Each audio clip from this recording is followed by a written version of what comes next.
Okay. The test of significance is a mathematical procedure in which, by use of best statistics, we provide a test to check whether the result is significant or not. All right. A result is said to be significant if the value of test subject falls inside the critical region, and it is not significant if it falls outside that region. ठीक है. अब testing of hypothesis क्या होती है? Testing of hypothesis में ये होता है कि मान लो हमारे पास कोई कंडीशन है, ठीक है. अब उस कंडीशन को हम चेक करते हैं. मान लो हमारे पास एक पॉपुलेशन है और उसका हमें मीन बताया है कि इसका मीन जो है वो 20 आएगा, ठीक है. अब हम अपने डेटा से हम उसका ये चेक करना है हमें कि वेदर उसका मीन 20 आएगा कि नहीं आएगा. ऑलराइट. तो मतलब हमें किसी भी चीज़ का कुछ भी अगर हमें करना है तो हमें जो है एक हाइपोथेसिस फॉर्मुलेट करनी होती है और वो हमें देखना होता है कि वेदर इट इज मतलब कि वो जो है एक पर्टिकुलर रीजन होता है क्रिटिकल रीजन कि वेदर इट इज उस रीजन में लाई करेगा या नहीं लाई करेगा. अगर उस रीजन में लाई करेगा दैट क्रिटिकल रीजन इज हमारा रिजेक्शन रीजन होता है. तो हम कहेंगे कि our hypothesis will be rejected.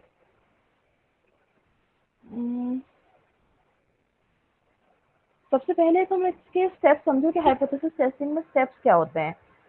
The major steps involved in the solution of testing of hypothesis involved: firstly, we should have the knowledge of the nature of the population distribution and the parameters about which the alternative hypothesis. मतलब सबसे पहले हमें ये पता होना चाहिए कि हमारी प्रॉब्लम नेचर क्या है प्रॉब्लम का, ठीक है. और उसी हिसाब से हम एक सबसे पहले नल हाइपोथेसिस सेट करते हैं. नल हाइपोथेसिस क्या होती है? जिसमें हम ये चेक करते हैं कि जो हमारी वैल्यू है, मान लो जैसे मैंने बोला ना मीन, कि मीन 20 आएगा, तो हम ये नल हाइपोथेसिस में हम ये चीज सेट करते हैं कि हम नल हाइपोथेसिस को डिनोट करते हैं हम एच नॉट से. और उसमें हम ये सेट करते हैं कि हमारा जो मीन है वो 20 ही आएगा, ठीक है. मतलब वो चीज होती है कि there will be no difference. जो गिवन वैल्यू है 20, हमें मान लो किसी ने एक पॉपुलेशन दे रखी है और बताया है कि उसका जो मीन है वो 20 है. अब हमें अपने डेटा से चेक करना है वेदर इट इज 20 और नॉट. तो जो हम हाइपोथेसिस टेस्ट कर रहे हैं तो हम ये लेके चल रहे हैं कि it is 20, mu is equal to 20.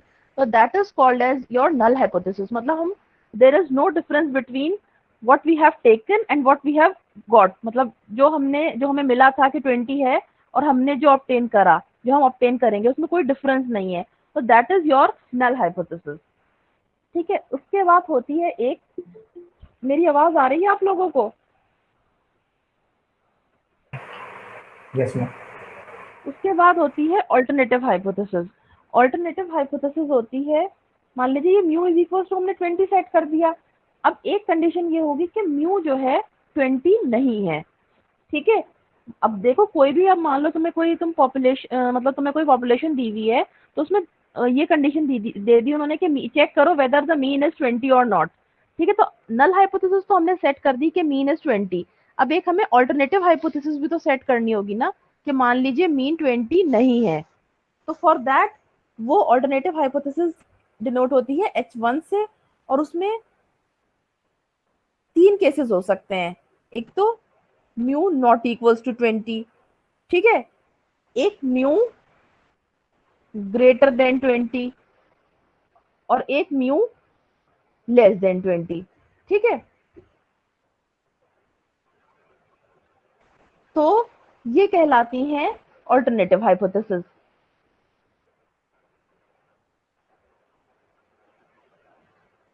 H naught तो हो गई आपकी नल हाइपोथेसिस, ठीक है. और H1 जो होती हैं they are called as alternative hypothesis, ठीक है. मतलब देखो हम स्टैटिस्टिक्स, वही बात है ना, मैंने तुमसे पहले भी ये बात कही है कि स्टैटिस्टिक्स हर चीज में यूज होती है, हर फील्ड में यूज होती है. और उस फील्ड उन चीजों को अप्लाई करने के लिए हमें हाइपोथेसिस टेस्टिंग जो है वो मेन चीज होती है. अब मान लीजिए आपकी कोई कंपनी है और आपकी कंपनी जो है एक मेडिसिन बना रही है, ठीक है. मैं ऑडिबल हूँ? आप लोग कुछ रिस्पॉन्स नहीं कर रहे। Yes, तो ma'am, you are audible.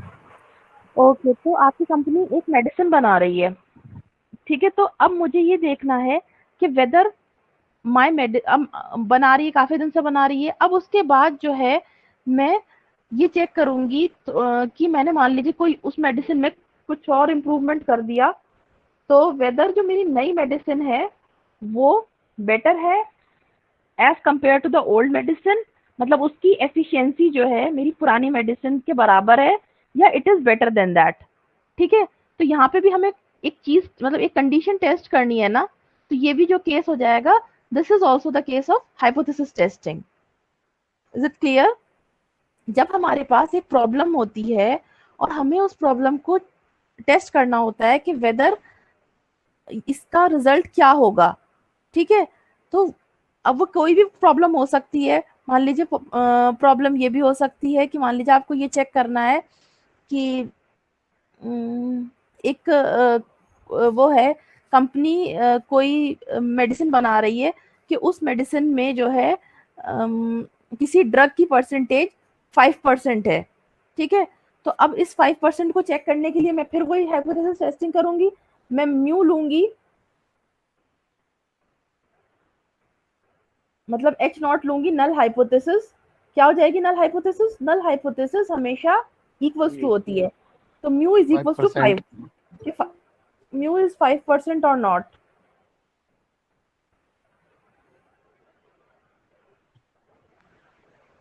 ठीक है?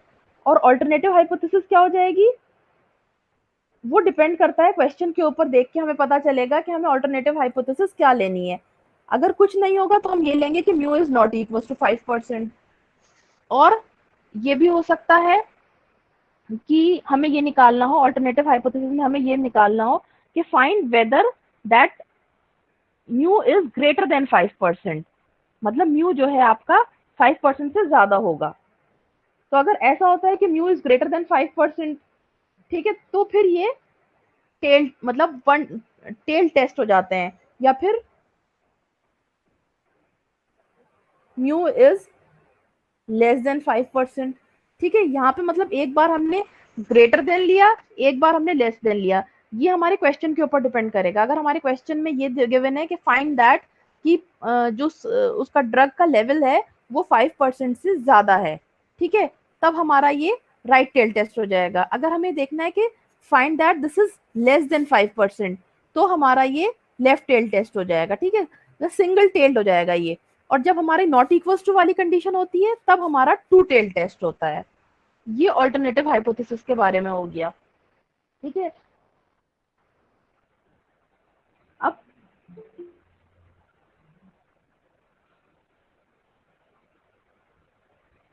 ठीक है, तो नल हाइपोथेसिस सेट कर लेंगे, हम ऑल्टरनेटिव हाइपोथेसिस सेट कर लेंगे। अब उसके बाद हमने लास्ट यूनिट में ये पढ़ा था कि this t minus et upon standard error of t follows normal distribution, standard normal distribution, याद है? Yes, ma'am. Yes, ma'am. Yes, ma'am. ठीक है, ओके। तो अब हमारा जो ये एक टेस्ट स्टैटिस्टिक्स है टी, इसमें से हम इसका मीन माइनस कर देंगे और डिवाइड कर देंगे स्टैंडर्ड एरर या स्टैंडर्ड डेविएशन या अंडर रूट ऑफ वेरिएंस, जो भी आप कहें, उससे डिवाइड कर देंगे। अब इसके कॉरस्पॉन्डिंग हमें ये वैल्यू मिल जाएगी जेड टी। अब आपको याद है मैंने आपको नॉर्मल स्टैंडर्ड नॉर्मल टेबल देखना सिखाया था Yes, ma'am. Last week. तो अब उस जी मैम। स्टैंडर्ड नॉर्म, ठीक है, अब हमारे पास होता है एक परसेंटेज लेवल, उसे हम कहते हैं लेवल ऑफ सिग्निफिकेंस, कि हमें इस वैल्यू पे जो है चेक करना है अपना डेट, मतलब इस वैल्यू पे हमें चेक करना है। तो हम 5% पे चेक करेंगे, या फिर हम 1% पे भी चेक कर सकते हैं, या हम 10% पे चेक करेंगे। ये आपको क्वेश्चन में गिवन होगा कि आपको कितने परसेंट पे चेक करना है, ठीक है? अब जो आपकी ये जेड वैल्यू आ गई इस फॉर्मूले से कैलकुलेट करके, उसको आप चेक करेंगे जेड अल्फा जो टेबल से होगी। अगर मान लीजिए ये जेड 5% है तो टेबल से अलग वैल्यू मिलेगी। वो आपको पता है ना कि कैसे निकालते हैं वैल्यूज? लास्ट वीक हमने डिस्कस करा था। Hello, Yes, ma'am. ठीक है, तो वो हम चेक करेंगे। अगर हमारी ये z जो है लेस देन z अल्फा होगी, मतलब जो हमारी ऑब्टेन्ड वैल्यू है वो लेस देन z अल्फा है, तो we will accept the hypothesis. हम कहेंगे कि हाँ, ये हाइपोथेसिस हमने जो लेके चले थे हम हाइपोथेसिस, उसको हम एक्सेप्ट कर सकते हैं। और अगर बाय चांस वो बड़ी है तो हम कहेंगे that we will reject that hypothesis. All right, ठीक है, ये तो है एक रफ आइडिया हाइपोथेसिस टेस्टिंग का। कोई बता सकता है कि क्या करना है इसमें? किसी को कुछ समझ में आया हो थोड़ा बहुत?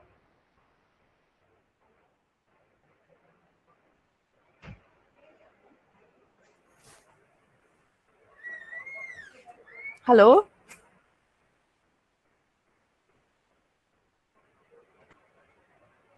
हेलो। मैम चेक करें कंसिस्टेंट है या फिर मेरा वैल्यू इनकंसिस्टेंट है। अगर क्रिटिकल पॉइंट्स के अंदर में होगा तो मेरा जो होगा वो कंसिस्टेंट होगा, और उसके बाहर होगा तो इनकंसिस्टेंट होगा।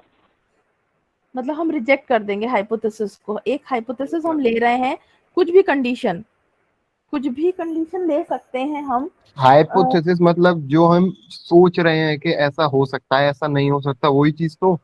हाइपोथेसिस उसे ही कहते हैं जो हम लोग मतलब एक हमारा जो हमारी थिंकिंग है। अनुमान, एक अनुमान लगा हाँ, रहे हैं कि इसके अंदर वो हो सकता है या नहीं। हाँ। मान लीजिए मेरी कोई कंपनी है, ठीक है, और मैं वहां पे वो कंपनी मेरी बल्ब बनाती है, ठीक है, और मैं जो जिस प्रोसेस से बल्ब बना रही हूँ उससे मुझे मीन लाइफ मिल रही है μ1। ऑल राइट, ठीक है। अब मैंने थोड़े दिन बाद मेरी कंपनी ने दूसरा प्रोसेस स्टार्ट करा, उसे ये लग रहा है कि we are not getting a good mean life by using these techniques, so I have change my technique. मैंने अपनी टेक्निक चेंज कर दी सो दैट मीन लाइफ जो है वो इम्प्रूव हो जाए, ठीक है। अब इसमें भी ना, अब मैं एक हाइपोथेसिस क्या बना सकती हूँ इसमें? What will be my hypothesis? क्या चीज चेक करूंगी यही मैं? चीज बन सकती है कि मतलब पहले जो मिल रहा था उस मटेरियल से ज्यादा मटेरियल पे मीन लाइफ बढ़ेगी या कम मटेरियल पे। इसकी जो है मेरी हाइपोथेसिस वो इस तरह से बन जाएगी।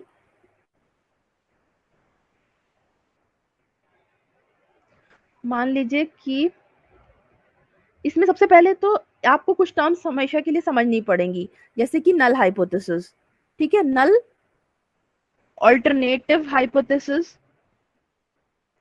ठीक है। वो एक एक टर्म को मैंने डिस्क्राइब कर रखा है, लेकिन पहले मैं बेसिक आइडिया देना चाह रही हूँ ताकि तुम लोगों को ये पता चल जाए कि हाँ, हमें ये करना होता है। फिर अगर मैं पहले तुम्हें वो सारी टर्म्स बता देती और ये चीज बाद में आती तो वो तुम्हें इतना तुम रिलेट नहीं कर पाते। अब तुम उन टर्म्स को इस मेथड से रिलेट कर सकते हो, इसलिए मैंने पहले तुम्हें मेथड बताया, बाद में टर्म्स बताऊंगी, ठीक है। तो ये होती है नल हाइपोथेसिस। नल हाइपोथेसिस इस केस में हमारी क्या हो जाएगी कि अगर मान लीजिए ओरिजिनल पुराने प्रोसेस से मीन हमारा μ1 था और नए प्रोसेस से मीन मेरा μ2 है बल्ब की लाइफ का। What is this μ1? Life of the bulb. अगर ये μ1 था और अब μ2 है तो नल हाइपोथेसिस हम ये कंसिडर करेंगे दैट μ1 इज इक्वल्स टू μ2। हमेशा नल हाइपोथेसिस में इक्वालिटी की स्टेटमेंट होती है, ठीक है, नल हाइपोथेसिस में। अल्टरनेटिव हाइपोथेसिस में अब हम अपने हिसाब से कुछ भी कर सकते हैं कि whether μ1 is not equals to μ2 और μ1 इज ग्रेटर देन μ2 और μ1 इज लेस देन μ2, ठीक है। हेलो, मैम मतलब हम लोग को ये क्वेश्चन बताएगा कि हम लोग को मतलब अल्टरनेटिव निकालना है या फिर नन निकालना है? नहीं नहीं नहीं, क्वेश्चन में तो तुम्हें ऑल्टरनेटिव और नल का वो नहीं होगा। क्वेश्चन में तो तुम्हें हर क्वेश्चन में नल हाइपोथेसिस भी लिखनी है और उसकी ऑल्टरनेटिव हाइपोथेसिस भी लिखनी है। आ रही है समझ में बात? जी मैम। अब तुमने नल हाइपोथेसिस लिख दी, उसकी ऑल्टरनेटिव हाइपोथेसिस लिख दी, उसके बाद ये जो तुम्हारा ये है ना कि ग्रेट हमें नल हाइपोथेसिस मान लो मेरी ये हो गई,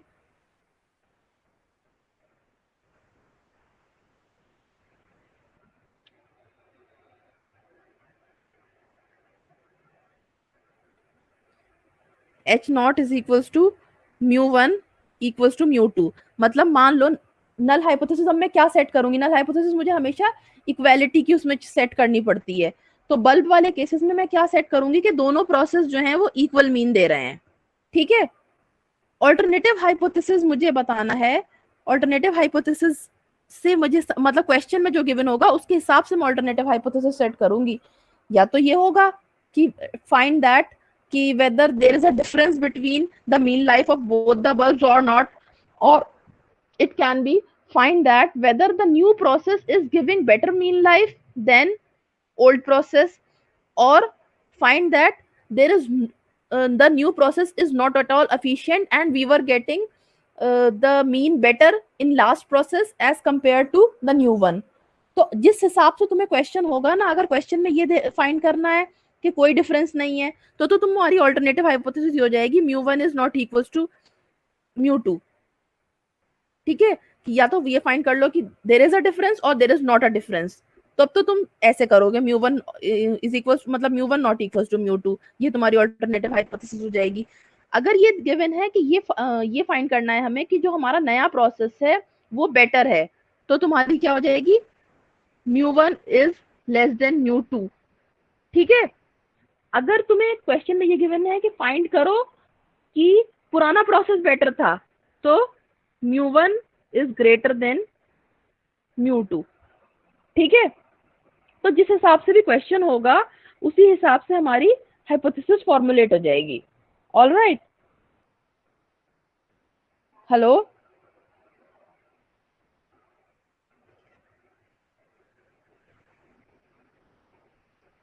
हेलो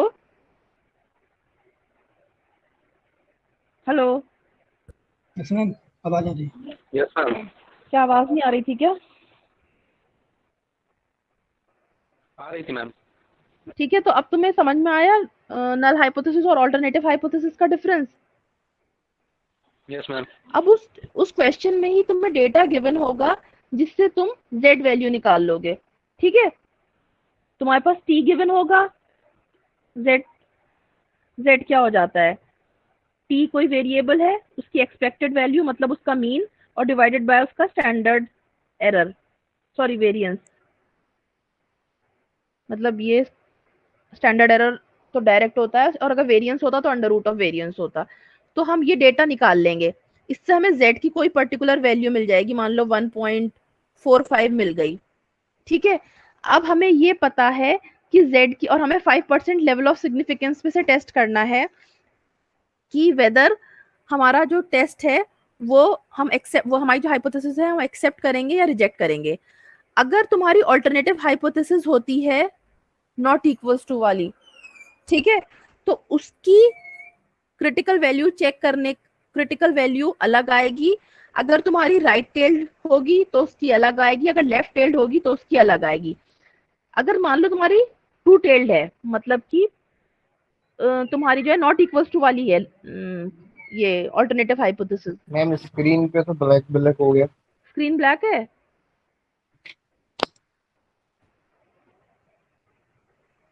हेलो मेरी पे है मैम, और किसी पे भी है क्या? नहीं, ब्लैक नहीं है, इनके प्रॉब्लम है। नहीं मैम, सही है।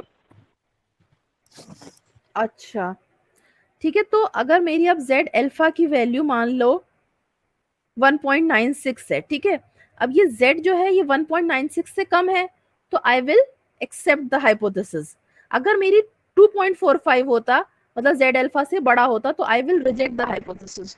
अब ये क्यों एक्सेप्ट और रिजेक्ट करते हैं ये भी समझने की बात है, ठीक है। देखो इस तरह से तुम्हारा नॉर्मल कर्व होता है, ठीक है। z अल्फा की वैल्यू जो क्रिटिकल रीजन आता है वो आता है इस तरफ, ठीक है, for a right tail test, ठीक है। और ये तुम्हारा एक्सेप्टेंस वाला रीजन हो जाता है। तो अब अगर तुम्हारी z की value less than z alpha होगी तो तुम्हारा इस वाले रीजन में लाई कर रहा है डेटा, तो इसका मतलब यह है कि we will accept the hypothesis.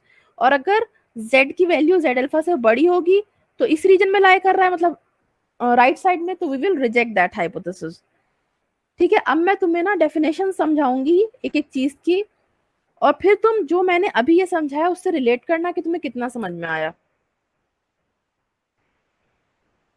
Okay ma'am.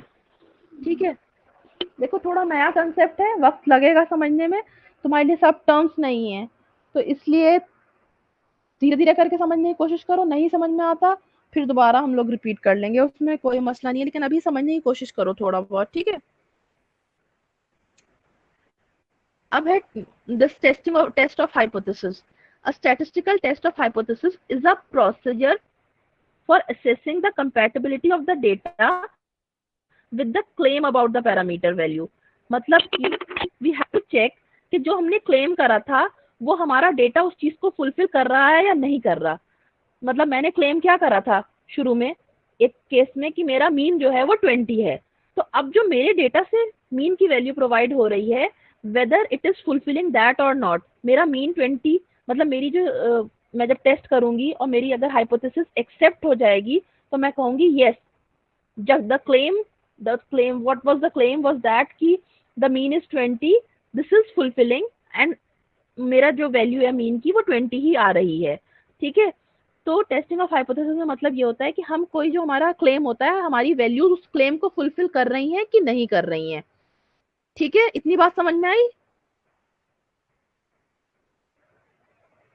Hello, yes ma'am. Yes ma'am. इतनी बात समझ में आई यस मैम।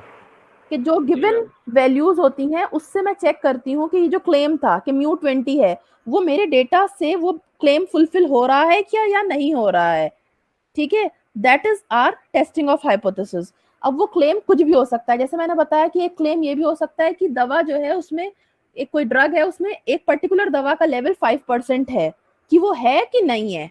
सबसे पहले तुम्हें हाइपोथेसिस का मतलब कंसेप्ट क्लियर होना चाहिए कि क्या चीज हम लेके चल रहे हैं, ये हमारी हाइपोथेसिस है।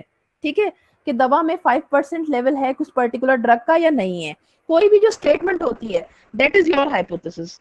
इतनी बात क्लियर हो गई?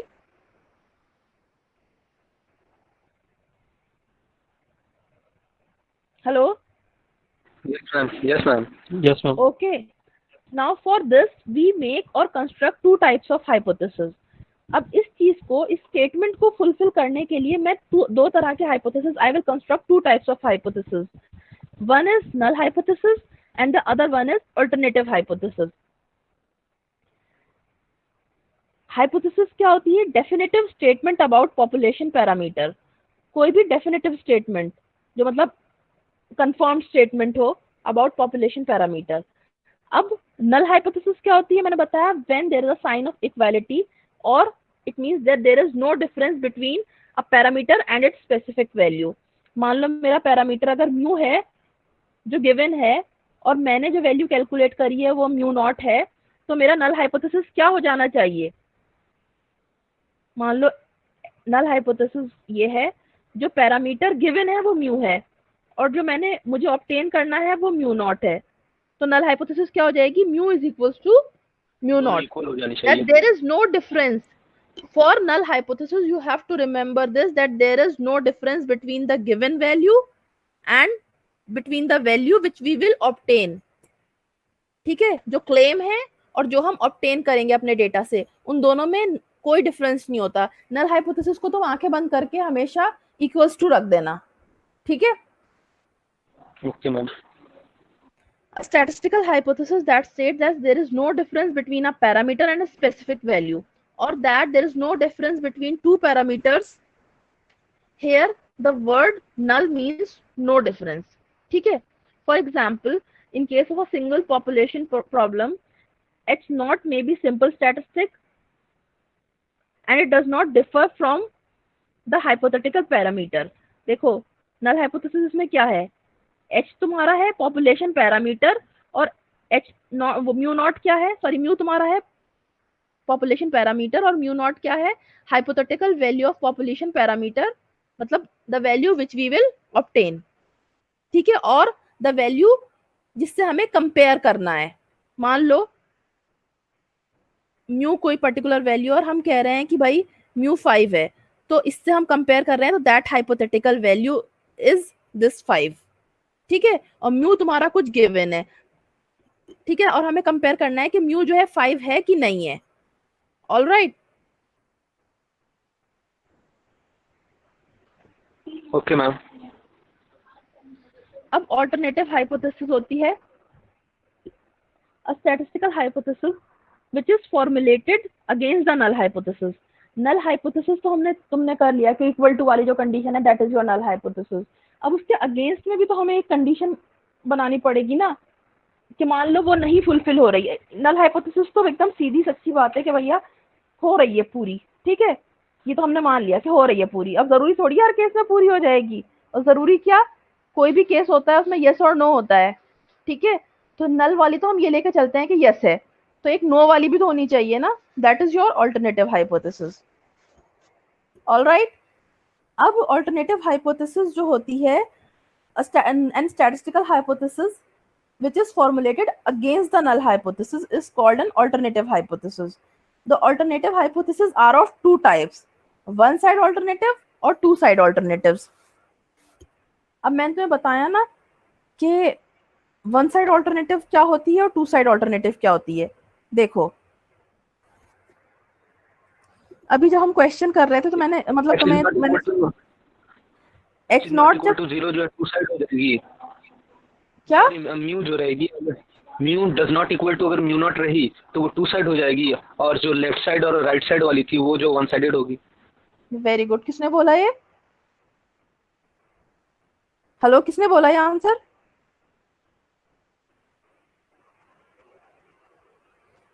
हेलो हेलो, आवाज आ रही है मेरी? Yes ma'am. अच्छा खैर, जिसने ही बोला बहुत अच्छी सही बोला कि जब हम h is equals to mu not है, ये तो हमारी नल हाइपोथेसिस है, ऑल्टरनेटिव हो जाएगी h1 mu is equals to mu not equals to mu not. जब ये वाला केस हो जाएगा mu is not equals to mu not, that is your two sided two tail test हो जाएगा वो, ठीक है। अब क्यों होगा वो मैं बता दूंगी अभी।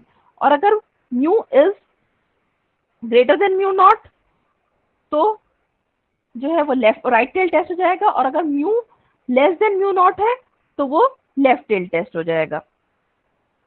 देखो अब क्यों होता है वो राइट टेल्ड, और क्यों कैसे कह सकते हैं हम कि राइट टेल्ड है और लेफ्ट टेल्ड है। ये तो तुम्हारी एच नॉट है, that is your null hypothesis, ठीक। This is your h1 that is alternative hypothesis. इसमें mu is greater than mu naught, हम ये एक्सपेक्ट कर रहे हैं कि जो म्यू नॉट की वैल्यू है जो वो म्यू से बड़ी आएगी, सॉरी म्यू की वैल्यू जो है म्यू नॉट से बड़ी आएगी। तो इसमें जो है हमारा रिजेक्शन रीजन होगा ये वाला, ठीक है। तो इसलिए ये जो जिस तरफ भी रिजेक्शन रीजन होता है दैट इज, अगर राइट साइड में होगा तो it will be right tail test, और अगर लेफ्ट साइड में होगा then it will be left tail test. अब जब हमने लिया mu is less than mu not तो हमारा रिजेक्शन रीजन आ गया इस तरफ, so this is your left tail test. जब रिजेक्शन रीजन आया था राइट साइड तो that is your right tail test, ठीक है। जब हम लोग क्वेश्चन करेंगे तब तुम लोगों को और अच्छे से समझ में आ जाएगा कि किस हिसाब से हमने क्या करा है, ठीक है। अब हमारा है level of significance. Level of significance होता है द लेवल ऑफ सिग्निफिकेंस, और इसको हम लेवल ऑफ सिग्निफिकेंस भी कह सकते हैं और सिग्निफिकेंस लेवल भी कह सकते हैं, and it is denoted by alpha. It is the probability of rejecting the null hypothesis when it is true. इसका मतलब समझ में आ रहा है? मान लो नल हाइपोथेसिस सही है, ठीक है, मतलब नल हाइपोथेसिस Yes, एक्सेप्ट होनी चाहिए। मान लो म्यू की वैल्यू 20 आनी चाहिए, लेकिन हमने उसको रिजेक्ट कर दिया। फिर भी हमने क्या चीज एक्सेप्ट कर ली, हमने h1 एक्सेप्ट कर लिया, ठीक है, हमने ऑल्टरनेटिव हाइपोथेसिस एक्सेप्ट कर ली। तो दैट उसकी probability, that probability is your that probability or that level is your acceptance level of significance, ठीक है। For example, if significance level is 0.05 or 5%, it means that there is a chance of 5% of making a conclusion that there is a difference between there is a difference exists when there is no difference. आई समझ बात? इसका ये थोड़ा सा confusing सा sentence है.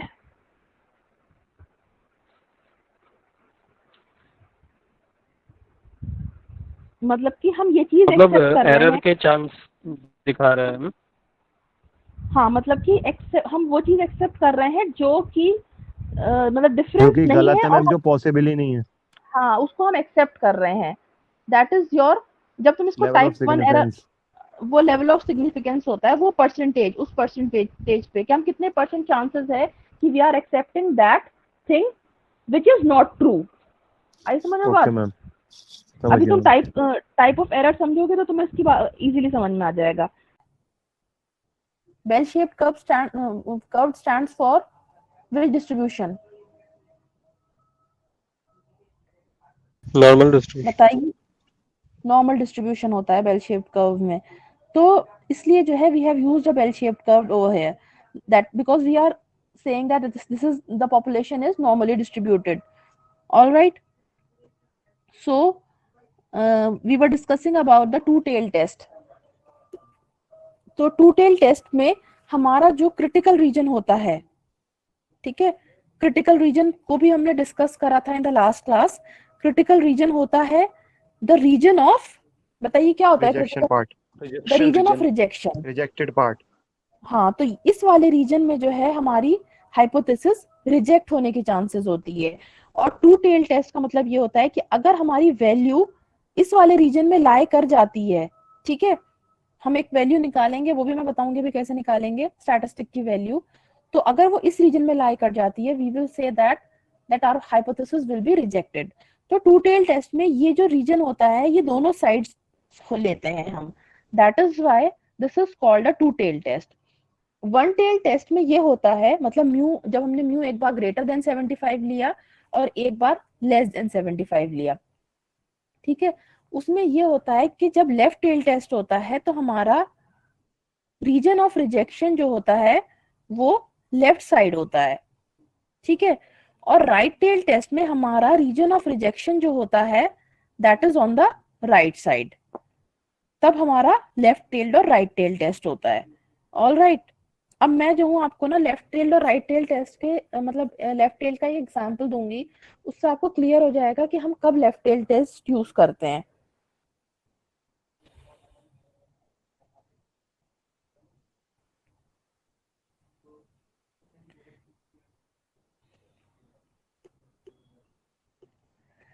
Suppose that a bottle of a particular brand of a soft drink is supposed to contain 300 milliliter as advertised. मतलब मान लीजिए हमारे पास ना एक कोल्ड ड्रिंक की बॉटल है 300 ml वाली. Am I audible and is it clear to you all? Yes, ma'am. What I have discussed Yes, till ma'am. now? Okay. तो अब ना इसको प्लीज इस क्लास को just consider it as a discussion. Don't take it as a burden कि मुझे समझना है, मेरी क्लास है, मुझे और स्टैटिस्टिक्स समझ में नहीं आ रही है. बस just consider it as a discussion, इसलिए आराम से समझना, कुछ इसमें ज्यादा परेशान मत होना, ठीक है. Suppose that a drink of that a bottle of a particular brand of soft drink is supposed to contain 300 ml. ठीक है, the quantities varies from bottle to bottle due to the lack of precision of the filling machinery. ठीक है, अब मान लो जो है जो filling machinery है वो it is not accurate. किसी में तो वो 300 ml प्रॉपर डाल रही है, किसी में कम डाल रही है, किसी में ज्यादा डाल रही है. All right. One consumer Yes, ma'am. suspects that one consumer suspects that the bottle is that the bottler is underfilling the bottles. Who is the bottler? The one who is filling the bottle. तो that is someone, मतलब कोई consumer जो थोड़ा सा well aware है, तो उसने ये सस्पेक्ट कर लिया कि ये जो बॉटलर है ये सही से नहीं फिल कर रहा bottles. He is not giving us 300 ml, he is giving us less. All right, क्योंकि अगर ज्यादा देगा तब तो उसे कोई फर्क नहीं पड़ेगा, लेकिन अगर कम देगा तो जरूर कंज्यूमर को फर्क पड़ेगा. He collects the bottler. He collects a sample of 30 bottles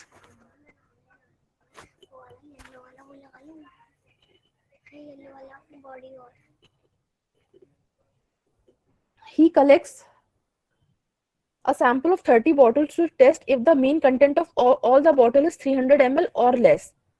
ठीक है, अब उसने 30 बॉटल्स लिया. देखो 30 बॉटल्स हमें इसलिए लेना है, तुम्हें याद होगा सेंट्रल लिमिट थ्योरम में हम करते हैं that the size of the distribution, size of the sample should be greater than. भाई कौन बार बार क्लास बीच बीच में करता है ज्वाइन, एक बार में क्यों नहीं ज्वाइन करते हैं?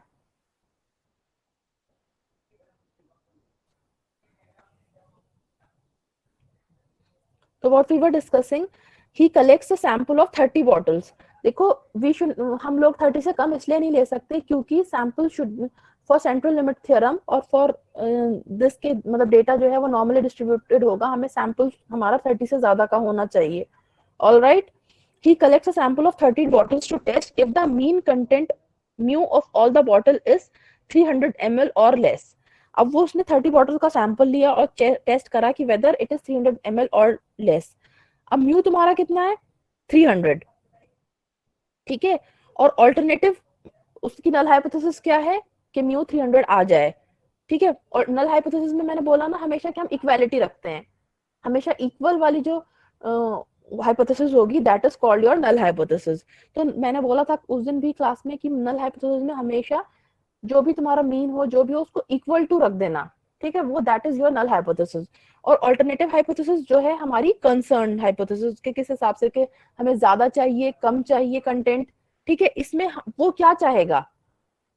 हेलो मैम बराबर तुम्हारा नहीं बराबर नहीं, उसका कंसर्न ये होगा अपनी बात को प्रूफ करने के लिए. कंज्यूमर का कंसर्न ये होगा कि वो 300 से लेस हो. हाँ 300 से कम हो तभी तो उसकी बात प्रूफ होगी, वरना वो तो गलत साबित हो जाएगा कि तुमने जो है फेक क्लेम कर रखा है. कंज्यूमर को तो यही बोल देगी ना कंपनी तुमने फेक क्लेम किया है. So what consumer wants, he wants के mu should be greater than less than 30, है ना? तो दिस इज द एग्जाम. यार कौन है ये बार बार? भाई आप लोग सही वक्त पे क्लास क्यों नहीं ज्वाइन करते हैं? और ये बहुत डिस्टरबेंस होता है मुझे क्लास में, बार बार आप लोगों को एंट्री देना. प्लीज सही वक्त पे क्लास ज्वाइन करा करिए. शायद 12:35 पे मैंने लिंक सेंड करा था और ये this is 17 now, means you are joining the class after 32 minutes. मैं सिर्फ इस वजह से आप लोगों को एंट्री आपकी परमिट करती हूँ क्योंकि आई डोंट वांट कि किसी का लॉस हो. ठीक है, तो this is where mu is less than 300. ठीक है, तो इसका क्या मतलब हो गया कि this is a left tail test, क्योंकि इसमें हमें रिजेक्शन रीजन जो है वो लेफ्ट साइड में चाहिए, है ना? Yes ma'am. अब नेक्स्ट इज योर एक और एग्जांपल है. Suppose the nicotine content of a particular brand of a cigarette is advertised to be 1.5 mg. मतलब निकोटिन कंटेंट जो है वो 1.5 mg कह रही है कंपनी की 1.5 mg है. ठीक है, let mu be the mean nicotine content for all the cigarettes of the brand.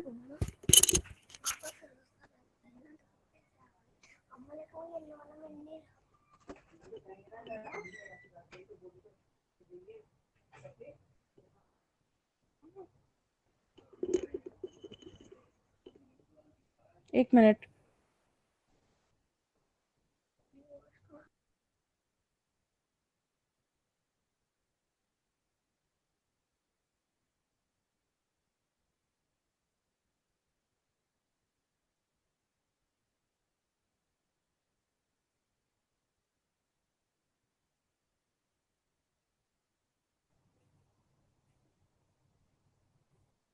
ठीक है, suppose that the nicotine content of a particular brand of a cigarette is advertised to be 1.5 mg. Let mu be the mean nicotine content for all the cigarettes of the brand. A smoker who uses the particular brand would probably be unhappy if this exceeds the advertised claim because it would then affect his health. His concern would be to see if mean nicotine content exceeds 1.5 mg. So he would test mu is equals to 1.5 versus H1 is mu greater than 1.5. तो ये भी जो है कौन सा test हो जाएगा? Right tail, मतलब वन टेल टेस्ट हो जाएगा. अभी we are discussing about one tail test, और क्योंकि इसमें म्यू ग्रेटर देन 1.5 है तो इसका क्रिटिकल रीजन राइट साइड में लाई करेगा, तो it will be right tail test. Very good. Right ठीक है, तो अब अगर मान लो इसमें ये होता कि म्यू मतलब एच नॉट तो यही होती, म्यू इज इक्वल टू 1.5, और म्यू H1 जो होता तुम्हारा वो म्यू नॉट इक्वल टू 1.5 होता, तो ये कौन सा टेस्ट हो जाता? Two tail two tail test. तो इतना तुम लोगों को समझ में आया? ठीक है, अब ये दो तीन एक एग्जांपल और है। According to 1991 census the percentage of female population in West Bengal was 47.84. A particular village in West Bengal is chosen and a sample survey is conducted to see if P is the proportion of female population. हमने उस दिन discuss करा था ना proportion word, to see if female proportion P, that is proportion of female population is same as with the state figure. ठीक है, तो अब मान लो क्या कह रहे हैं कि वेस्ट बंगाल में फीमेल पॉपुलेशन है 0.4784। इस बात को प्रूव करने के लिए हम क्या करते हैं, हमने एक विलेज लिया और उसमें फीमेल की पॉपुलेशन प्रोपोर्शन फाइंड करा। ठीक है, अब हमें कंसर्न हमारा ये है, we have to check that whether it is equal to 0.4784 और नॉट इक्वल टू 0.4784। ठीक है, तो ये हमारा कौन सा एग्जाम्पल हो जाएगा? Two tail test. Two tail test. Okay, तो मतलब कि आपको अभी इतनी बात समझ में आ गई, what is null hypothesis, what is alternative hypothesis, what is one tailed, that is right tailed or left tailed, and what is two tailed test. Critical region हमने डिस्कस करा था। क्रिटिकल रीजन क्या होता है? The region of rejection. ठीक है, तो जिस रीजन में हम अपनी वैल्यू को रिजेक्ट करेंगे, ठीक है, तो वो रीजन हमारा क्या हो जाएगा? क्रिटिकल रीजन हो जाएगा। The region of rejection of H naught. H naught क्या है? Null hypothesis. When H naught is true, is that region of the outcome set where H naught is rejected. ठीक है, फिर हमने वो भी डिस्कस करा था अल्फा। अल्फा क्या होता है? Level of significance. मतलब कि हाँ, मतलब हमें कितनी परसेंट पे अपनी हाइपोथेसिस को रिजेक्ट करना है। ठीक है,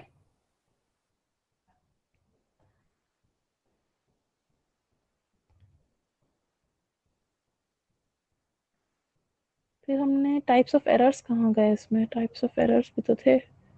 ओके, हाँ, फिर हमारे पास हाँ टाइप्स ऑफ एरर्स भी थे ना, टाइप्स ऑफ एरर भी डिस्कस करना था। फिर टाइप्स ऑफ एरर्स क्या होते हैं? अभी हमारा नल हाइपोथेसिस हो गया, अल्टरनेटिव हाइपोथेसिस हो गया, one tail two tail test हो गया। अब है तुम्हारा टाइप्स ऑफ एरर। एरर्स क्या हो सकते हैं? टाइप 1 एरर और टाइप 2 एरर। इसका भी मैंने एग्जांपल दिया था, किसी को याद है? टाइप 1 एरर क्या होता है, टाइप 2 एरर क्या होता है? एक प्रोड्यूसर रिस्क था, दूसरा जो है कंज्यूमर रिस्क। Very good. एक प्रोड्यूसर रिस्क कहलाता है और एक कंज्यूमर रिस्क कहलाता है। कौन सा प्रोड्यूसर रिस्क कहलाता है, कौन सा कंज्यूमर रिस्क कहलाता है? टाइप 1 जो है प्रोड्यूसर रिस्क है, टाइप 2 जो है कंज्यूमर रिस्क होता है, टाइप 2 कंज्यूमर होता है। हाँ, टाइप 1 प्रोड्यूसर होता है, टाइप 2 कंज्यूमर होता है। ठीक है, अच्छा, तो इसका क्या मतलब होता है? Reject H not when H not is true. Ma'am उस केस में जो एच नॉट ट्रू रहता है, मगर तब भी हम एच नॉट को छोड़ करके जो हम लोग एच नॉट को रिजेक्ट कर देते हैं। मतलब कि हमारा एच नॉट जो है वो सही था, ठीक है, लेकिन उसके बावजूद भी हमने उसको रिजेक्ट कर दिया। इसका मैंने आपको एग्जांपल दिया था एक, कि मान लीजिए डिफेक्टिव पेन्स वाला, कि अगर हमारे पास 100 पेन्स हैं, ठीक है, और उसमें से प्रोड्यूसर ने मुझे ये क्लेम करके दिया कि 5 पेन जो हैं वो डिफेक्टिव हैं, लेकिन उसमें असली में जो है 20 पेन डिफेक्टिव हैं, तो ऐसा लॉट जो है वो रिजेक्ट होना चाहिए ना। बट मैंने जो है बाय मिस्टेक 30 कोई भी पेन सिलेक्ट कर लिए, और उसमें जो है ज्यादातर जो है वो प्रोड्यूसर ने, हो सकता है प्रोड्यूसर ने ही मुझे इस तरह से लॉट बना के दिया हो कि मैं जो उसमें ज्यादातर डिफेक्टिव ना हो, ज्यादातर करेक्टेड हो।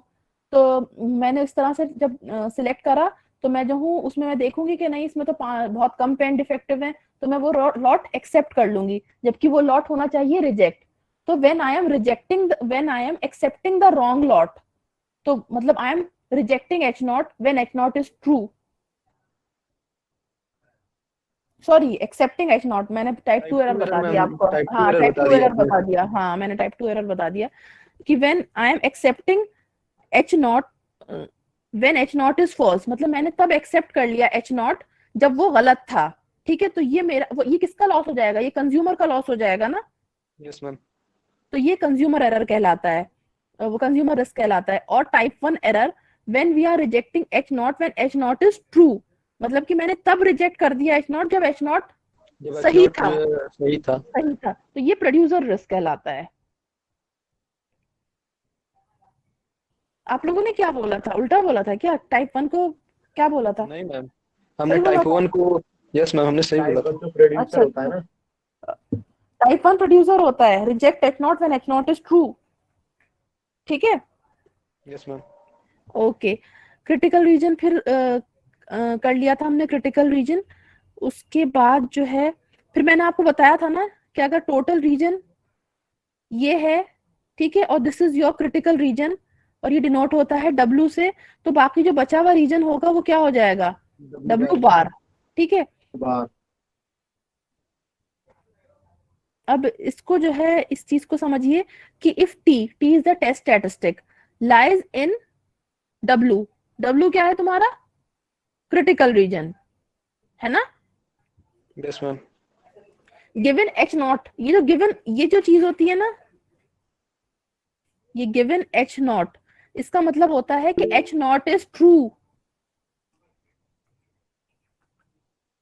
ठीक है, आई समझ में बात। ये जब भी लिखा है ना इस तरह से कि गिवन एच नॉट, तो इसका मतलब ये है कि एच नॉट ट्रू है, सही है, तो इस चीज को याद ओके रखना, मैम। इससे कंफ्यूज मत होना इस चीज से।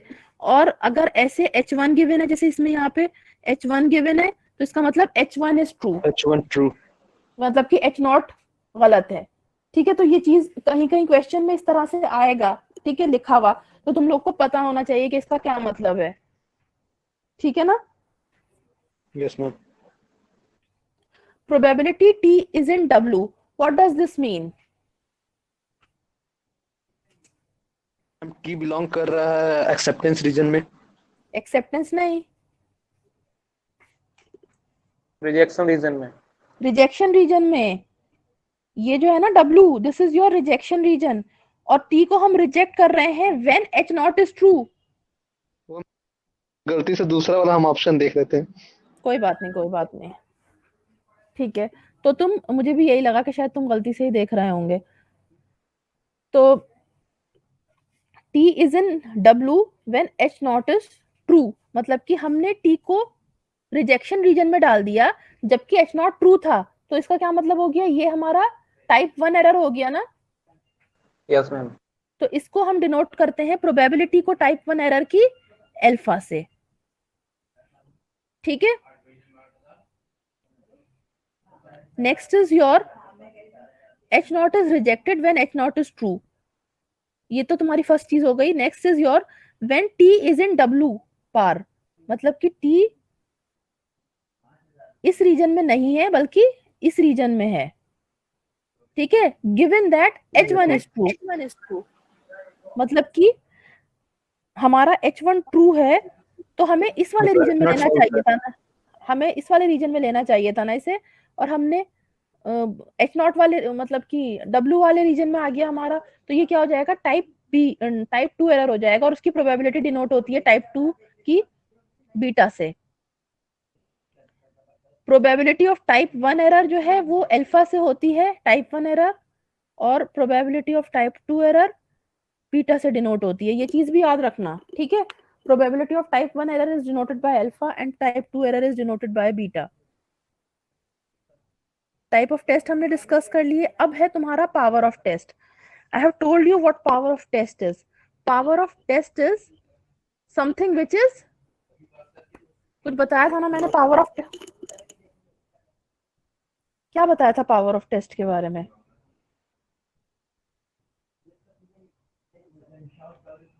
क्या होता है power of test,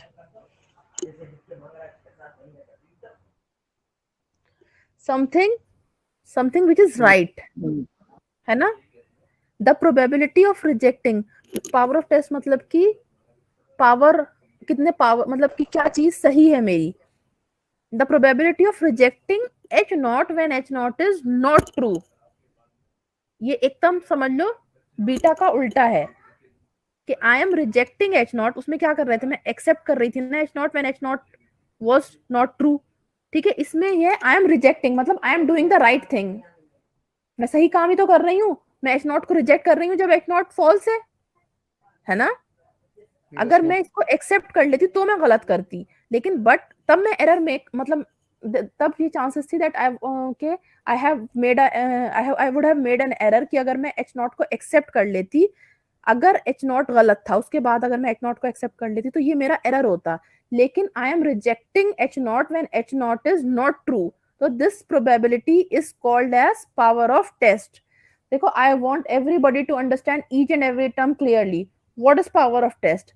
Power of test is probability of rejecting H naught, means I am rejecting something which is not correct when H naught is not true. This is called as power of test. ठीक है, it is denoted by P theta. P theta is given by reject H naught when H naught is not true. अच्छा, reject H naught का क्या मतलब हो गया? ये मेरा क्रिटिकल रीजन है, ये सॉरी ये मेरा वो है, this is my critical reason. तो इसका क्या मतलब हो गया कि रिजेक्ट एच नॉट, रीजन देंगे, सिर्फ एक्सेप्टेंस रीजन ही रहेगा। रिजेक्ट एच नॉट का क्या मतलब होगा कि टी जो है किस रीजन में लाए करेगा, डब्ल्यू में या डब्ल्यू बार में? डब्ल्यू बार। डब्ल्यू बार में, डब्ल्यू बार नहीं, डब्ल्यू बार में नहीं, डब्ल्यू में लाए करेगा। रिजेक्ट कर रही हूं ना मैं एच नॉट, रिजेक्ट कब करूंगी? अगर डब्ल्यू, अगर मैं टी को डब्ल्यू बार में होता मेरा तभी तो मैं एक्सेप्ट करती, क्योंकि देखो ये क्रिटिकल रीजन जो होता है ये रिजेक्शन रीजन होता है, और ये वाला जो होता है डब्ल्यू बार वाला रीजन, बचा हुआ रीजन, ये एक्सेप्टेंस रीजन होता है। ठीक है, I am rejecting H not, it means कि मेरा टी जो है वो क्रिटिकल रीजन में लाए करेगा, मतलब रिजेक्शन रीजन में लाए कर रहा है। समझ में आई ये बात, नहीं समझ में आई? आ गई मैम। हेलो, आ गई ना? ठीक है, given H not is not true, और अब हमारे पास कंडीशन है that H not is not true, तो इसको मैं ऐसे भी लिख सकती हूँ, 1 minus P T is in W bar, मतलब मैंने 1 में से माइनस कर दिया, तो जब टोटल रीजन कितना होता है, टोटल रीजन 1 होता है। ठीक है ना, ये पूरा रीजन 1 है। ठीक, तो मैंने जब इसमें 1 में से माइनस कर दूंगी तो इसका मतलब ये है कि टी जो है इस वाले रीजन में आ जाएगा।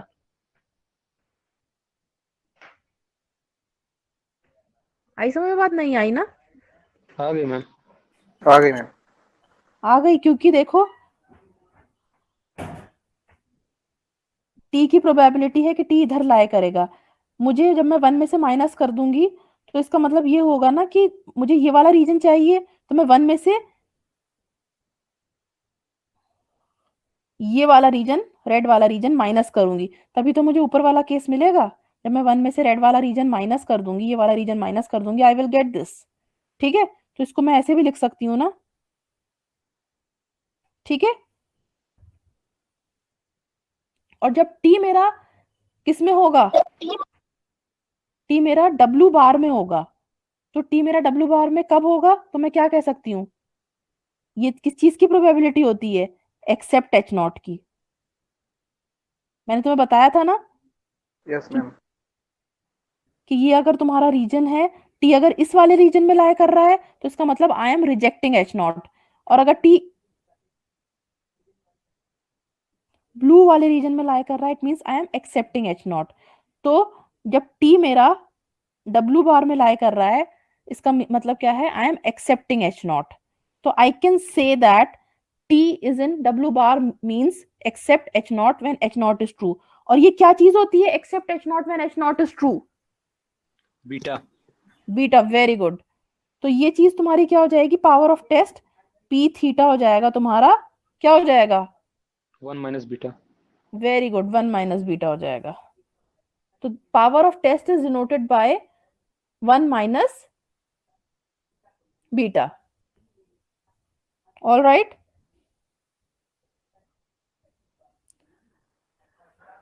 अब है तुम्हारा अनबायस्ड, इसमें एक रिमार्क है कि when the test is said to be unbiased, test तुम्हारा कब अनबायस्ड कहलाएगा? टेस्ट हमारा तब अनबायस्ड कहलाएगा if P theta is greater than alpha और 1 minus b is greater than alpha. So we will say that the test is unbiased. Next is your critical values. The value of test statistic which separates the critical region or acceptance region is called critical value or significant value. It depends on the level of significance used, the alternative hypothesis, whether it is two-tailed or single-tailed. Now we have studied in unit 1 for large samples the standardized variable corresponds to statistic t. हमने पढ़ा था ये? पढ़ा था कि नहीं पढ़ा था सेंट्रल लिमिट थ्योरम में? Yes ma'am. ठीक है, मतलब अगर हमारा कोई स्टैटिस्टिक होगा t, उसमें से हम उसका मीन माइनस कर देंगे और स्टैंडर्ड डेविएशन से डिवाइड कर देंगे तो वो फॉलो करने लगेगा स्टैंडर्ड नॉर्मल डिस्ट्रीब्यूशन जिसके पैरामीटर होते हैं 0 और 1। ठीक है, अब हमें मिल गया ना z स्टैटिस्टिक, हमने अपनी टर्म को मतलब जो हमारी वैल्यू है उसको हमने z की फॉर्म में लिया है हम, तो इसकी वैल्यू फाइंड करने के लिए इसकी प्रोबेबिलिटी मतलब एरिया कितना है कवर्ड इसमें उसकी प्रोबेबिलिटी फाइंड करने के लिए हम कौन सा टेबल यूज कर सकते हैं? Standard normal table. तो इसलिए हम स्टैंडर्ड नॉर्मल टेबल यूज कर सकते हैं और स्टैंडर्ड नॉर्मल टेबल में हमारे पास डिफरेंट मतलब जब हमारे पास डिफरेंट अल्फा की वैल्यूज डिफरेंट होंगी तो हमें उसके कॉरस्पॉन्डिंग वैल्यू मिल जाएगी। ठीक है, और ये वैल्यूज क्या होती हैं कि मतलब हमारा स्टैंडर्ड डेविएशन कितने डिस्टेंस पे है, कि अगर 2.58 है तो मतलब 2.58 है फ्रॉम द मीन। ठीक है, तो उस चीज की हमें प्रोबेबिलिटी मिल जाती है इस टेबल से। उस वैल्यू को हम कंपेयर करेंगे जो हमारी z वैल्यू आई है। मान लो मैंने कोई क्वेश्चन करा, मेरी z वैल्यू आई है 1.64। ठीक है, मैं कंपेयर करूंगी एट 5% लेवल ऑफ सिग्निफिकेंस और मेरा टेस्ट जो था वो राइट टेल्ड है। ठीक है, और मेरी वैल्यू आई है 1.64, तो मैं हाइपोथेसिस एक्सेप्ट करूंगी कि रिजेक्ट करूंगी?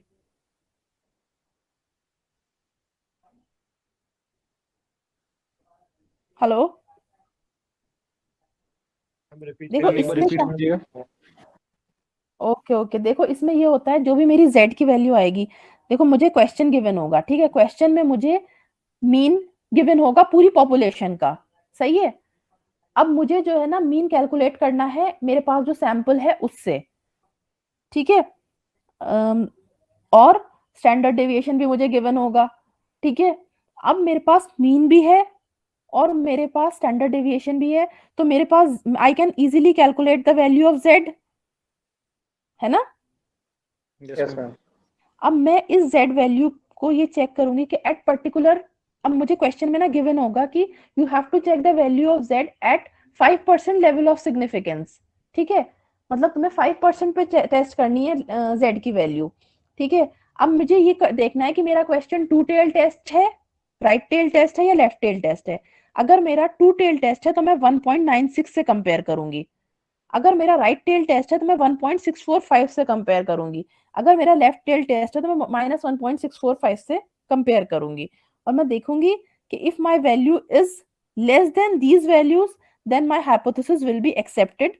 हाइपोथेसिस एक्सेप्ट होगी, और अगर मेरी value greater than this value है 1.645 से तो मैं अपनी हाइपोथेसिस रिजेक्ट कर दूंगी।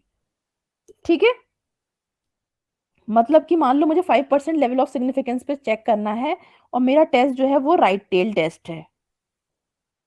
ठीक है, मेरी जो z की वैल्यू आई है वो आई है 1.23। ठीक है, तो what I will do, I will accept the hypothesis और रिजेक्ट द हाइपोथेसिस। 5% लेवल पे तो 5% लेवल पे तो वैल्यू 1.645 है ना, तो मेरी वैल्यू 1.23 है विच इज लेस देन 1.645, तो I will accept my hypothesis. और अगर मेरी वैल्यू आती 2.23 तो मैं क्या करती, रिजेक्ट करते। रिजेक्ट कर देती हाइपोथेसिस। और एक्सेप्ट करने का हाइपोथेसिस मतलब है that I am accepting my null hypothesis. इसका मतलब ये है कि अगर मेरा जो क्वेश्चन में मैं लेके चली थी कि तुम लोगों का पढ़ाई का टाइम जो है म्यू इज इक्वल्स टू 75% दे रहा है, वो मतलब पढ़ने का वो टेक्निक जो है तुम लोगों का रिजल्ट 75% दे रही है, तो आई विल एक्स अगर और मेरा क्वेश्चन ऐसा आया मतलब मेरी वैल्यू ऐसी आई जेड की कि मेरी हाइपोथेसिस एक्सेप्ट हो गई, तो आई विल से दैट कि हाँ जो मेरी ओल्ड टेक्निक थी वही बेटर थी और उससे मुझे 75% रिजल्ट मिल रहा था। जो नई टेक्निक है that is not sufficient, that is not proper, और उससे मुझे अच्छा रिजल्ट नहीं मिलेगा। तो इस तरह से हमें रिजल्ट किसी भी चीज का कंक्लूजन निकालने के लिए we do hypothesis testing. I hope in this lecture I have made it very clear, और अब ज्यादा समझ में आ गया होगा आप लोगों को। फिर भी अगर आप लोगों को कोई प्रॉब्लम है, आप इस पीडीएफ को अच्छे से देखिए, पढ़िए, फिर मुझे कल की क्लास में बताइए कि हाँ हमें ये प्रॉब्लम है, फिर उसी के बाद मैं नया मतलब टॉपिक स्टार्ट करूंगी। But what my main concern is that कि you should understand the basic things so that, क्योंकि अब जो है जितना भी है वो काफी हद तक हाइपोथेसिस टेस्टिंग पे बेस्ड है चीजें, सेकंड यूनिट भी थर्ड यूनिट भी काफी हद तक। तो अगर तुम्हें मेन चीजें ही नहीं पता होंगी कि नल हाइपोथेसिस क्या होती है, अल्टरनेटिव क्या होती है, तो you will not be able to do the questions. So is it clear to all?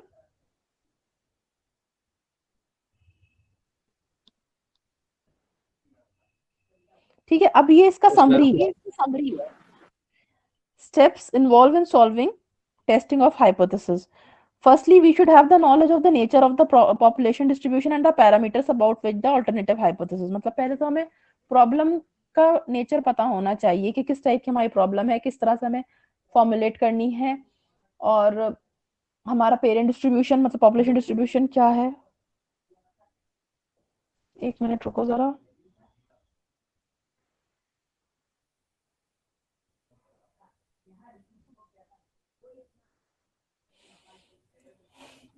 खैर, फिर उसके बाद we will set the null hypothesis. ठीक है, null hypothesis is a statement which is set by logic. देखो हमें इसका कोई गिवन फॉर्मूला नहीं होता कि नल हाइपोथेसिस तुम्हें ये सेट करनी है, ये तो तुम्हें अपने दिमाग से अपनी लॉजिक से सेट करनी है। कि मान लो अगर तुम्हारा क्वेश्चन है कि भाई तुम्हारा मतलब पढ़ने से तुम्हारा डेटा पे क्या इंप्रूवमेंट, तुम्हारे रिजल्ट पे क्या इंप्रूवमेंट होगा, तो उसी हिसाब से तुमने सेट कर ली नल हाइपोथेसिस कि मैं जो नल हाइपोथेसिस ये सेट कर लेता हूँ कि ओल्ड टेक्निक से, पुरानी टेक्निक से मुझे पढ़ने में आई वाज गेटिंग 75% रिजल्ट, और after using the new technique whether my result will improve और नॉट। ठीक है, तो वो चीज जो है तुमने सिर्फ अपने दिमाग से सेट करी, लॉजिक से सेट करी कि I will set mu as 75% and mu not equals to 75% as an alternative hypothesis. So null hypothesis is something which we set just by logic. There is no given formula for setting null hypothesis. All right, and you have to set it in such a way that there is no difference between, मतलब ऐसा set करना है कि मैंने बताया ना कि equality लेके चलना है इसमें। ठीक है, फिर उसी तरह से हम ऑल्टरनेटिव हाइपोथेसिस सेट कर देंगे। आई हैव टोल्ड यू कि क्वेश्चन में जिस हिसाब से भी है, जैसे तुम्हारा क्वेश्चन था वो कोल्ड ड्रिंक वाला, कि उसमें कंज्यूमर क्या चाह रहा था कि भाई 300 से कम आ जाए, मतलब हर बॉटल की फिलिंग जो है वो 300 से कम आ जाए, उसका कंसर्न ये था। तो हमारा रिजल्ट जो बनेगा वो लेफ्ट टेल टेस्ट बनेगा। नेक्स्ट क्वेश्चन में ये था कंज्यूमर का मतलब कंसर्न कि निकोटिन लेवल 1.5 mg से ज्यादा आ जाए, तो वो राइट टेल टेस्ट बनेगा। ठीक है, एक क्वेश्चन में ये था कि जो पॉपुलेशन है female population proportion that is 0.479 जो भी थी, तो उसमें whether it is equals to 0.479 और not equals to, जब not equals to वाली कंडीशन होगी तो we have made it as a two tail test। तो according to question we will मतलब manipulate things के right tail test लगाना होगा कि left tail test लगाना होगा कि और कुछ लगाना होगा, मतलब two tail test लगाना होगा। Is it clear? Hello? Yes, ma'am. ठीक है, next is your z statistic. मैंने बताया कि तुम z स्टैटिस्टिक हम कैलकुलेट करेंगे, t हमारे पास गिवन होगा, म्यू हमारे पास गिवन होगा, और स्टैंडर्ड एरर हमारे पास गिवन होगा, तो उससे हमें z की वैल्यू आ जाएगी। उस z की वैल्यू को हम डिफरेंट लेवल पे डिफरेंट वैल्यूज पे कैलकुलेट करेंगे, और उसके बाद जो है हम चेक करेंगे। अब देखो 5% लेवल ऑफ सिग्निफिकेंस पे ये तो डिपेंड करता है कि तुम्हारा जो तुम्हारा क्वेश्चन है वो तुम्हें क्वेश्चन मतलब जो जिसने क्वेश्चन पूछा है वो तुम्हें कितने परसेंट पे चेक करने के लिए कह रहा है कि तुम्हें इतने परसेंट पे रिजेक्शन रीजन रखना है, कितने परसेंट मतलब कौन सी वैल्यू पे कह रहा है चेक करने के लिए। 1 पे भी 1% लेवल ऑफ सिग्निफिकेंस पे भी वो तुम्हें कह सकता है चेक करने के लिए, तो इट कैन वेरी। तो जो भी तुम्हें चेक करना है उस वैल्यू पे तुम चेक करोगे। अगर 5% पे चेक करना होगा तो ये वाली वैल्यूज चेक करोगे, अगर 1% पे चेक करना होगा तो ये वाली वैल्यूज चेक करोगे, ये वाली वैल्यूज चेक करोगे, और अगर 10% पे चेक करना होगा तो ये वाली वैल्यूज चेक करोगे, ठीक है। और अगर किसी और वैल्यूज पे चेक करना है तो उसके लिए टेबल देख के उसकी वैल्यूज निकालना और फिर वो चेक करना। बेसिकली यही वैल्यूज होती हैं जो गिवन होती हैं, ठीक है। और टेबल देखना तुम्हें आना चाहिए, वो मैंने सिखा दिया था। फिर भी मैंने तुम लोगों को एक होमवर्क है कि टेबल से ये वैल्यूज कंफर्म करके लाना कि ये सही लिखी है मैंने कि गलत लिखी है।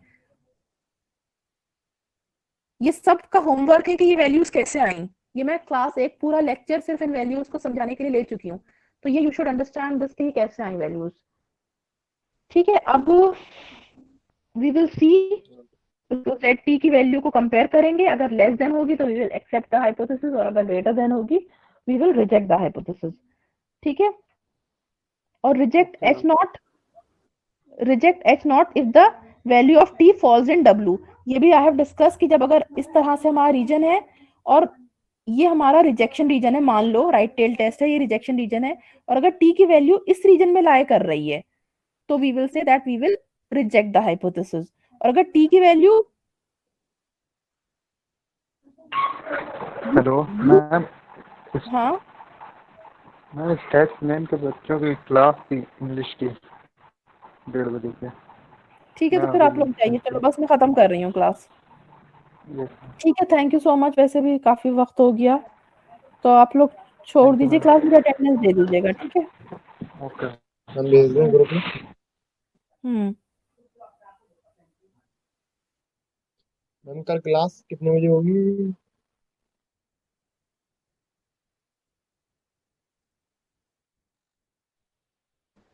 हाँ बेटे, समझ आ गया अब्दुल।